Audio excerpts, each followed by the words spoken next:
Welcome back to The Lake. Why too much women and sex dulls the focus of great men. Gonna break it down into two parts. Lust is the enemy of men. Yeah.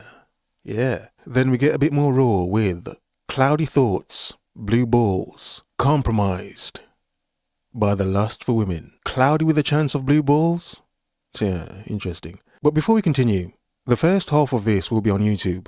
The second half will be unlocked to all patrons, and this is an example of one of the secondary style formats of videos I've been working on, and I will be doing alongside the reaction videos for patrons in the Captain tier and above, which is the $5 tier and above. So first half on YouTube, may edit it obviously for YouTube. Full video for everyone at the lake, so if you got a ticket, even a $2 one, you can see the full thing. But for high tiers, this will be one of the few styles I use for the extra videos. No reactions here, just points. And a very interesting one today. To begin, lust is the enemy of men. It sort of is, isn't it?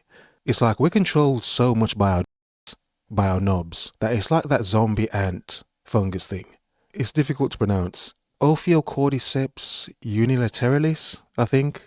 But zombie ant fungus for short.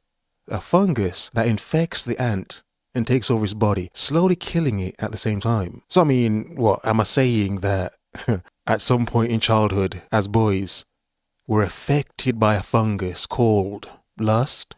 Yeah?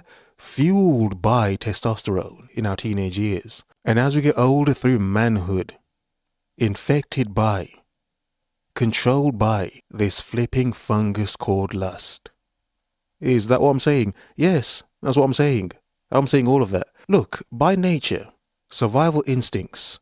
One of the key survival instincts of any damn living thing is continuation of self, reproduction, thus reproduction through procreation, making new life. So the act of making new life would be at the top of men's goal in life, wouldn't it? It makes sense.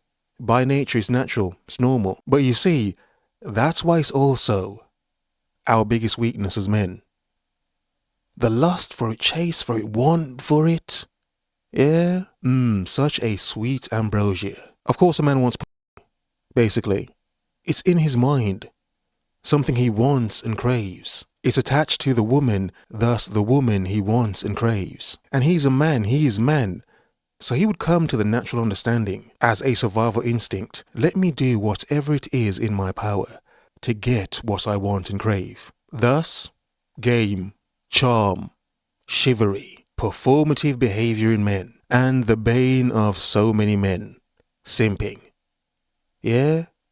All the above, because those actions are a way to get what they want and crave. But I mean, by nature, why wouldn't men try to be all of the above? Why would men try to use game on women, charm, be chivalrous, be those modern performative bastards, and yes, be simps? Like, why wouldn't men be that?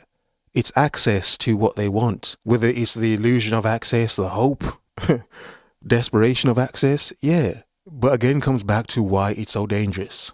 Look, leaving your lust on autopilot. Any man that has left their lust on autopilot, as in no control, you're not trying to control it, just letting it run free. Leaving your lust on autopilot has been the great destroyer of so many men.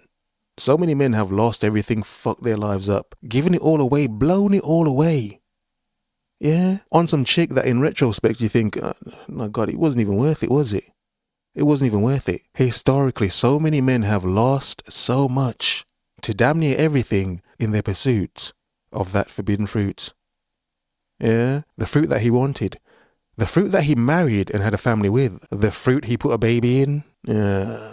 Now, not saying that starting a family, getting married or anything is necessarily just bad just like that, even though he's obviously, crap for a lot of modern men. But the point I'm making in all of that is, how many men in retrospect would think, damn, if I wasn't so, drawn by my knob, led around by my knob, this lustful fungus infecting my mind, would I have made the choices I made?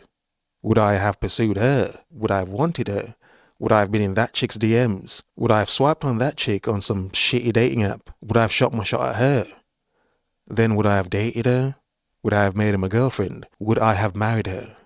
Had kids with her? So what I'm saying is, how far back do our decisions go as men based around lust? Yeah? Yes, companionship and company and everything you get from a woman and all that stuff. Yeah, we get it. But we're talking here about the dangers of lust and how a lot of men have regret about their lust, have come to regret a lot of things they've pursued in their lustful endeavors. Yeah? Yeah. Which goes on to our next point here. Cloudy thoughts, blue balls. Compromised by women?